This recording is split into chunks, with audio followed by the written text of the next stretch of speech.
having the peace of mind that radiation started immediately. Going through a craniotomy is a big deal. It's a big deal for the patient, their family, the neurosurgeon is putting in a lot of hard work during that surgery. And it can be very demoralizing when by the time they get to external beam radiation, the tumor has started to grow back. And the whole time they're wondering, is my tumor growing back? That can create a lot of angst. And so having that peace of mind with radiation starting immediately has been very beneficial to the patients that they've relayed very clearly. Welcome, MedTech Gurus. Today, as I mentioned in the introduction, we're joined by a remarkable leader driving innovation in oncology and neurosurgery, Dr. Michael Garcia, Chief Medical Officer and Head of Clinical Development at GT Medical Technologies.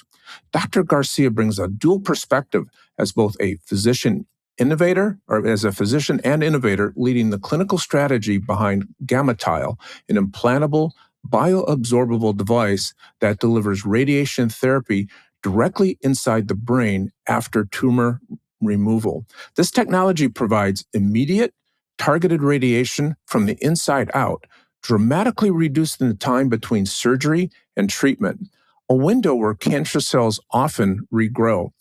Under Dr. Garcia's leadership, GT Medical recently announced a landmark interim data from its Rhodes clinical trial showing that GammaTile reduces the risk of tumor recurrence or death by more than 50% compared to standard of care, with no increase in safety concerns.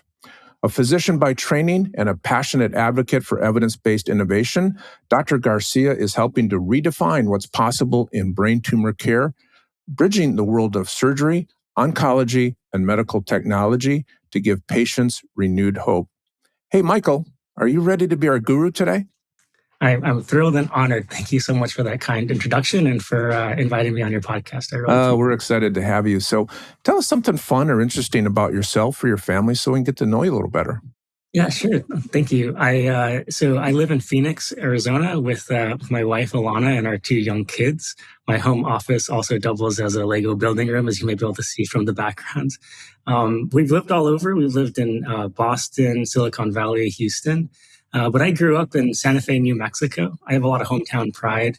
I was born and raised there. Santa Fe is the oldest state capital in the country, established in 1610.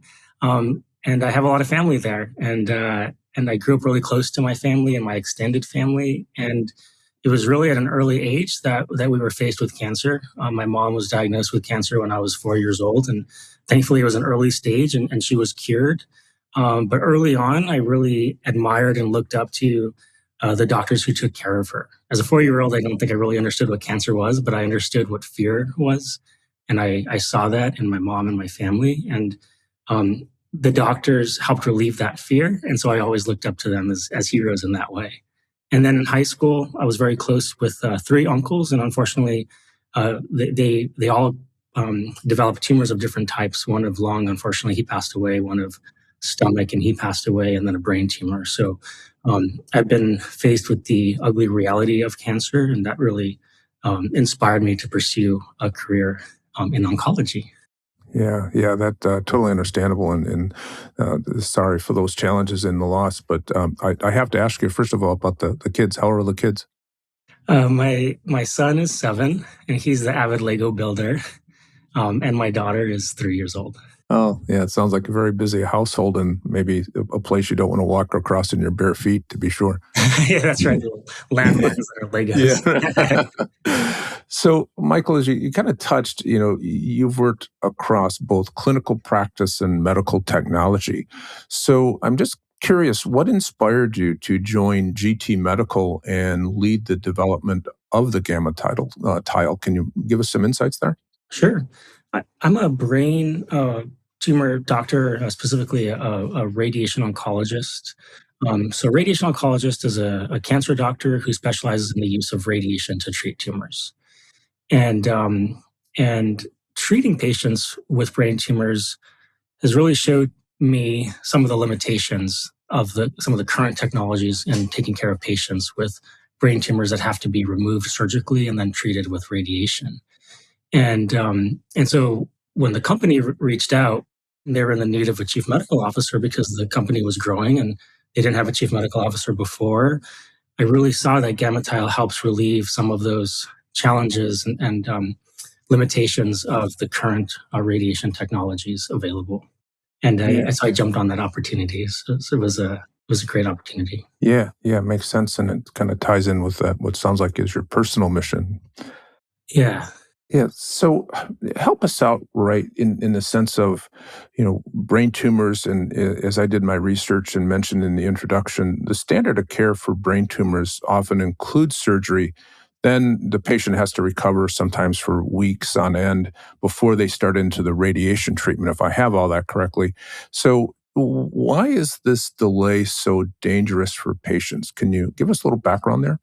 absolutely. And before I talk about how that delay can be dangerous and can compromise patient outcomes, I can give a very quick overview Hmm. of some of the brain tumors that require that pathway, surgery and radiation, and then even what radiation therapy is for some of the gurus who may not be really familiar with external beam radiation. So patients who have brain tumors that have a propensity to come back after surgery, like for instance, glioblastoma, which is a dreaded brain cancer, as well as brain metastases. This is where a cancer can spread to the brain. A cell from a lung cancer, for instance, can travel through the blood and land in the brain and set up a tumor and grow. When those tumors are removed, it's impossible for the neurosurgeon to take out every single cell. That would require them to take out normal brain tissue as well to get those, what we call margins. So there's cells left. Those need to be addressed somehow. External beam radiation is how we've addressed those historically. These brain tumors are very malignant. They grow fast.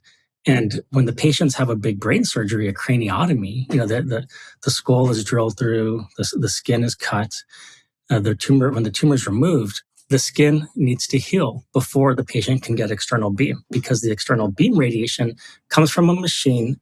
It's X-ray therapy, traverses the scalp across the healing tissues to get to that point in the brain where the tumor sat, called the tumor cavity. There's like a hole left when the tumor is removed. Mhm. That external beam radiation, because it could interfere with healing of the normal tissues and of the normal healing parts of the brain, could really cause complication if it started too early. So typically it does take on the order of 3 to 6 weeks to start external beam radiation. And during those 3 to 6 weeks, because the tumors grow so fast, they can start growing back.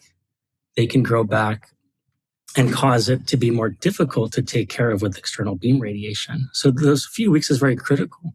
In addition, there are some patients, unfortunately, who don't live near an external beam radiation treatment center. External beam is given outpatient, typically for a brain metastasis, 1 to 5 treatments daily, and for glioblastoma, up to 6 weeks of external beam radiation. And so, unfortunately, patients who may live in rural areas, they may have logistical challenges to even get radiation, or patients who have to go to rehabilitation for many weeks because they have neurologic deficits from the tumor and the surgery. They may be very delayed. And then we know if there's delays or if they never get external beam radiation, of course, outcomes are compromised. Yeah, that makes total sense, and especially from the rural. If you've got to be there every day for 5 or 6 weeks, I mean that just adds a tremendous amount of stress. And I would think now you've got family members trying to shuttle the patient, or you're trying to figure out living arrangements, and just adds that even another element to the stress and anxiety of having the original surgery, right? That's absolutely right. Yeah, Yeah. the logistical challenges, the cost, if family members have to be out of work in order to provide Mhm. that transportation and that care, not to mention the anxiety of that 3 to 6 wait period when the patient wonders, is my tumor growing back? Yeah, yeah, So right. it's a huge quality of life Yeah, impactor for sure. yeah, yeah. That makes total sense. And so the gamma tile changes this treatment sequence, if I have that right, by starting the radiation immediately after surgery. Take us to the next step here. Walk us through how the device works and what makes it so unique. Sure.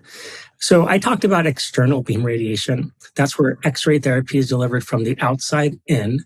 What GammaTile allows is for radiation to be given from the inside. So GammaTile is a device. It's a very simple device, actually. It's about the size of a postage stamp. It's a 2 by 2 centimeter collagen tile. Each collagen tile has 4 radioactive cesium-131 seeds. So rather than relying on an external machine to provide x-rays to get radiation to where the tumor sets, the GammaTile allows the neurosurgeon and the radiation oncologist to implant this postage size tile that has radioactivity emit from it. It's not chemotherapy, so it's not leaking out radiation into the brain and the body. These seeds emanate radiation in a very targeted manner. The number of tiles that is implanted depends on the size of the tumor, which then impacts the size of the cavity. And so multiple tiles are lined along the cavity side by side, such that the whole cavity, the hole, if you will, is tiled with these gamma tiles. And then the radiation is given to the cavity where the tumor sat in a very targeted manner, with radiation beginning immediately, not needing to traverse the normal healing tissues. Got it. And you mentioned earlier, right, some of the challenges with surgery was getting some of the tissue at the margin. So is this like a focused, targeted area where like it's going to go 2 or 3 millimeters, deeper into the tissue, or how does that work? Yeah, that's right. So the gamma tiles provide a high dose of targeted radiation within a few millimeters of the cavity in a very targeted manner. So for the case of brain metastases, where you have a brain tumor that's kind of turned into, it's kind of like a ball that pushes on the brain outward, you just need to get dosed to that interface of where the tumor touched the normal brain. Brain metastases are not infiltrative. They don't have sort of tentacles the way that glioblastoma does. Mm-hmm. So for brain metastases, you are able to provide the dose you need with the GammaTile. With glioblastoma is removed, but there's some tentacles that can go a few millimeters or centimeters beyond the cavity. Those ones in particular can grow back quickly. So the way that GammaTile is being used for glioblastoma is to start radiation immediately with the GammaTile. And then when the patient is recovered, they can then get that external beam radiation to add on additional margin. But the most likely place that these tumors grow back quickly is right at the cavity within millimeters of it. So the GammaTile provides that dose. One thing I forgot to mention about the GammaTile device itself is it's permanently placed. These are collagen tiles. The half-life of cesium is pretty quick for a radioisotope, 9.7 days. So that means the vast majority of the dose is given within 4 weeks. The collagen then absorbs, and the patient does not need a second procedure to remove the device. Yeah, that's helpful. And then would it potentially then be that's enough radiation, and then the provider can then make a judgment if we need external radiation, or would the dose in there be enough to take care of the potential regrowth of that tumor? In the case of glioblastoma, we're actively looking at the use of external beam in addition to GammaTile on trial. We just finished a feasibility study looking at combining the dose from GammaTile to external beam. And we just opened a phase 3 study to compare this approach with the standard of care of just external beam radiation. And excited to say that the first enrollment was yesterday. So that's going well. Yeah. GammaTile is also used for recurrent tumors. These are tumors that have had radiation in the past and have grown back, both metastases or glioblastoma. For those, these tumors are clearly radio resistant. They grew back after previous radiation. In those situations, whether it's external beam or GammaTile, you have to be very targeted because you want to avoid another course of high-dose radiation to a normal brain. And in those situations, just GammaTile is used without additional external beam radiation. Yeah, gotcha. That's really helpful. And we touched on the study, and as I mentioned in the introduction, you worked and got some initial results from a Rhodes trial that showed really some tremendous results, greater than 50% reduction in recurrence or death. So walk us through that study a little bit. What stands out to you most from these findings, and how is that helping you? Sure. To give a very quick background on that trial before talking about the interim results, brain metastases, as I mentioned, is when cancer can spread from a lung or skin cancer to the brain. And when those tumors are large, causing neurologic symptoms, they have to be surgically removed. In the olden days, and by that I mean probably early 2000s or so, the radiation was whole brain radiation, which could be very toxic, to say the least. Then in the mid 2010s, we learned through multiple clinical trials that you can do targeted external beam radiation to the cavity to avoid some of the side effects of the whole brain radiation. As I mentioned before, that external beam radiation still has its limitations. And in brain metastases in particular, if a patient starts within 4 weeks of surgery, they can do pretty well from a local control standpoint. But if they're delayed, and there are very often delays, as I mentioned before, then the outcomes are much worse. And so the ROAD study looked at comparing that standard of care, surgery plus external beam targeted therapy, compared to surgery plus immediate implantation of radiation with GammaTile. This was led by MD Anderson investigators and was a multi-institutional phase 3 study over 30 sites. And Dr. Weinberg from MD Anderson announced the interim results this past October at the Congress of Neurological Surgeons. And what that showed, the primary endpoint, was time to surgical bed recurrence or death was significantly reduced by using GammaTile, with essentially cutting the risk to 50% of what you would see with craniotomy and surgery, or surgery and external beam. So that was highly, highly encouraging for an interim results. That was a pre-planned interim at a specific number of events on the trial, and we're awaiting the final results, which I expect to be available in 2026. But I would say that the field has been very, very encouraged by these interim results. Yeah, that sounds very exciting. And since the GammaTile's FDA clearance, if I've got this right, it's been adopted by more than 100 leading cancer centers. So what's been the response from these neurosurgeons and oncologists in clinical practice?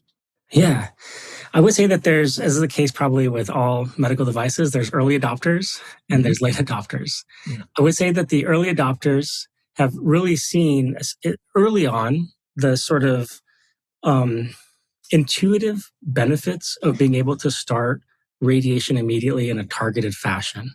And we've seen tremendous growth over the past couple of years. And now we're actually about 150 sites and growing even more rapidly. So I would say that the neurosurgeons and the radiation oncologists who have used it have really seen the benefits. There's been multiple publications from individual institutions like MD Anderson, Memorial Sloan Kettering, Miami Cancer Institute, Minnesota, all reporting on their experiences. These early adopters studying the outcomes have published in the realms of brain metastases and glioblastoma, in particular in the recurrent setting, showing that GammaTile provides a really helpful option for these very challenging tumors that have grown back after previous radiation. So I would say the response has been very positive and thankfully has resulted in multiple publications that have further led to more adoption. Yeah, that's exciting. I mean, getting those types of publications really kind of help, right, to describe what's going on and find those next level of adopters to bring into the fold, correct? Yeah, absolutely. It builds momentum, and it's a momentum of evidence and data, which is really important. The field of oncology requires that data. So Yeah, definitely, for sure. So we touched a little bit early on about some of the challenges with patients. So, since you've got the GammaTile, in clinical use now, what have you learned about the technology impact, not only for some of these outcomes, but maybe let's make it a little more personal, that overall care journey, especially for some of these patients facing, the potential brain tumor surgery and reoccurrence. What have you learned from that? There's been a few really key things that we keep seeing and hearing from patients over and over again. One is that anxiety piece that I mentioned before. Having the peace of mind that radiation started immediately. Going through a craniotomy is a big deal. It's a big deal for the patient, their family, the neurosurgeon is putting in a lot of hard work during that surgery. Mm-hmm. And it can be very demoralizing when by the time they get to external beam radiation, the tumor has started to grow back. And the whole time they're wondering, is my tumor growing back? That can create a lot of angst. And so having that peace of mind with radiation starting immediately has been very beneficial to the patients that they've relayed very clearly. Another thing that I think that we should think more of in the field of oncology, we sort of accept it, and understandably so. For a long time, radiation and chemotherapy has caused hair loss. Patients, that can be devastating to their identity. And thankfully, because GammaTile is very targeted, they're not losing their hair like they do with external beam radiation. So that's also something that we've heard from them, and it's been very positive. And then also, just to, we talked about the logistical challenges sometimes of having to take time off from work, caregivers providing rides, not having to go through daily treatments, especially if they're coming from afar. Those things are very impactful. Those are the three major things that we hear from patients frequently. Yeah, that's got to be really gratifying for you to see, some of the enhancements to that patient care journey.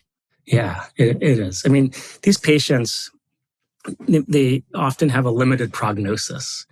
And so if they don't have to spend their time traveling to and from a radiation center, that's very meaningful for them. You're giving them time back, even though we may not be able to cure these patients and add years to their life. If we can add some quality time by reducing the amount of time they have to go to and from a treatment center, that's really important for them. Yeah, for sure. And for our gurus out there, Michael, we've got a lot of innovators, entrepreneurs, soon to be entrepreneurs. So, from a hospital's standpoint, considering the gamma tile, what are some of the key factors that you have found for successful implementation and this multidisciplinary collaboration? Can you provide us some thoughts there in terms of how you've been able to successfully implement this? Yeah. So brain tumor care in general is multidisciplinary, and GammaTile really highlights that approach. It absolutely has to be very collaborative, very multidisciplinary, with strong communication between the treatment teams, in particular neurosurgery, medical or neuro-oncology, radiation oncology, and medical physics. And so there has to be strong collaboration, communication, and hospitals have mentioned that GammaTile helps to even accelerate some of those collaborations. The rad-oncs and neurosurgeons are getting to spend more time together because of GammaTile. And so I would say to hospitals who are interested in setting up a GammaTile program, having that strong collaboration and communication and having a desire to strengthen it further can really set up the hospital for success in setting up a GammaTile program. We've seen this with other medical technologies too that are multidisciplinary.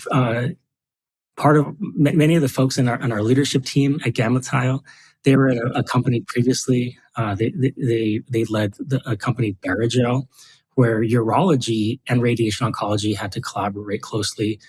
Prostate cancer is also treated with radiation, and Barrigel is a device that spaces the prostate from the rectum so that the radiation can go to the prostate and avoid the rectum better. Mm-hmm. And so we have a leadership team who has been very successful at helping hospitals and supporting hospitals and driving this collaboration in a multidisciplinary manner.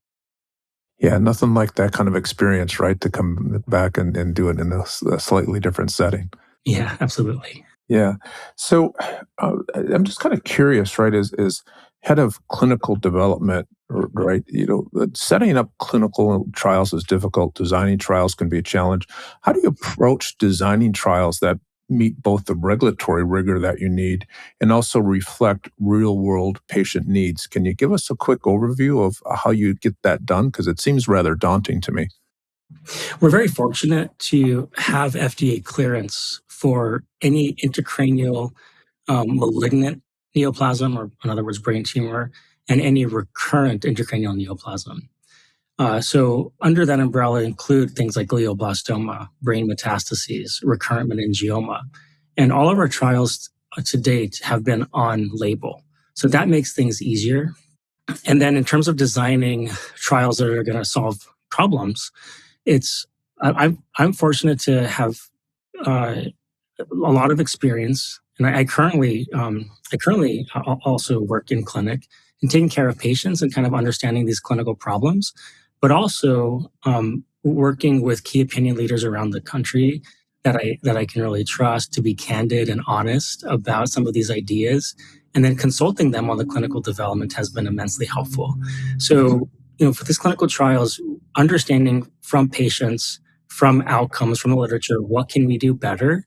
Collaborating with folks around the country to then, create a trial that seeks to solve that problem. Yeah, that's really helpful. So, Michael, then to build on that a little bit, for our gurus out there who are clinicians or innovators, what's the best advice you have for bringing science, clinical care, and technology all together in a meaningful way? I know it's a big question, but I'm just curious to see if you've got any insights that can help our gurus out there. It's a big question. It's the most important question. And I don't mean to oversimplify the response, but I think it boils down to listening to patients. Mhm. I think sometimes we feel tempted to create a technology, invent something for the sake of doing that. But I think that if we spend time listening to patients, listening to their care providers, their families, those will uncover the problems that need to be solved. And so, for folks who are in the biomedical sciences, clinicians, really listening to the people who are suffering through these diseases, understanding what the problems really are, especially identifying those who have not been solved yet, and going after those with innovation, I think is the key. Yeah, I love that whole patient immersion part, right? And the big operative word, right? Listening. Yes. Yeah, yeah, Yeah, that's we need to listen. yeah, that's fantastic. So, Michael, this really seems like an exciting time at GammaTile. What does the future hold? What are you and your team up to next? Yeah, we're as I mentioned, we're really excited that we're able to launch that study and have the first patient enrolled yesterday. Hmm. Glioblastoma has been difficult to tackle, to say the least, in terms of improving outcomes.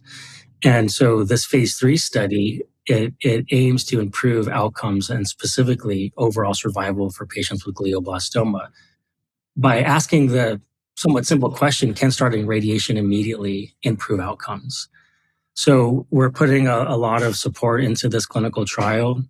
We're looking forward to the ROAD study, the brain met study that we talked about, the final results being announced in 2026. And then, going into 2026, trying to all the more support hospitals and open programs. We also have an investigator-initiated studies program that I'm excited about.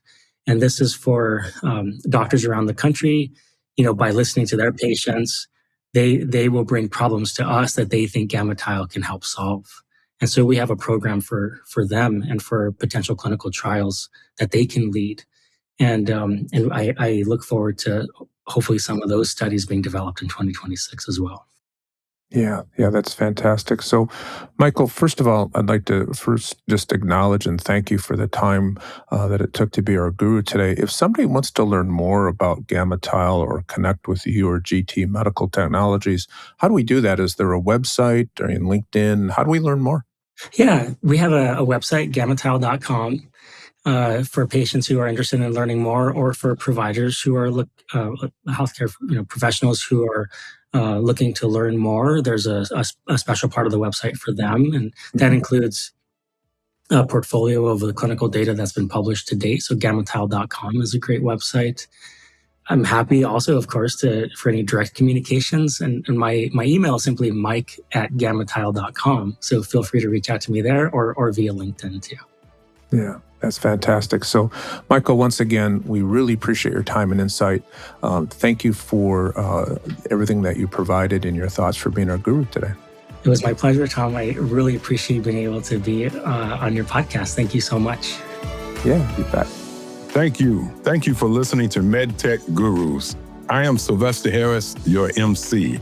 If you want to learn more about Tom and his consulting services, you can go to www.pctmedical.com or email Tom at tom@pctmedical.com. Now, I can be reached at Sylvester Harris, that's SylvesterHarris 5048 @gmail.com. and I'd be pleased to discuss any voiceover work that you may want for your company or broadcast. Hey, thanks so much for listening, and catch us on the next episode of MedTech Gurus.